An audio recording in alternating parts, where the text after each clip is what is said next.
കോട്ടപ്പടി മാറേലിയസ് കോളേജിൽ induction programme സംഘടിപ്പിച്ചു.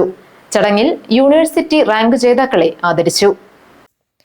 കോട്ടപ്പടി മാറേലിയസ് കോളേജിൽ പുതിയ അധ്യയന വർഷത്തെ UG ബാച്ചിന്റെ ഇൻഡക്ഷൻ പ്രോഗ്രാമാണ് നടന്നത്. മുൻ കേരള ഓംബുഡ്സ്മാൻ AC നായർ ഉദ്ഘാടനം നിർവഹിച്ചു.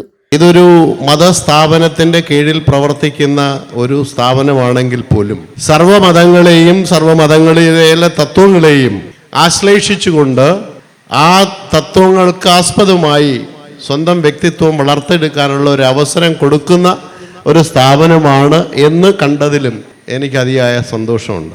Management board president father Jose Parathuvayalil അധ്യക്ഷത വഹിച്ച ചടങ്ങിൽ principal Joseph T Moolayil, AP Kuriakose, Eldhose Mathew, Jerin Baby, Jonsly Maria John, Jincy P Mathews, Tindu Scaria, C Sreekala തുടങ്ങിയവർ പ്രസംഗിച്ചു. ചടങ്ങിൽ യൂണിവേഴ്സിറ്റി റാങ്ക് ജേതാക്കളെ ആദരിച്ചു. മാനേജർ സുനിൽ ജോസഫ് സ്വാഗതവും N പൂർണിമ കൃതജ്ഞതയും പറഞ്ഞു. GTV news, Kottappadi.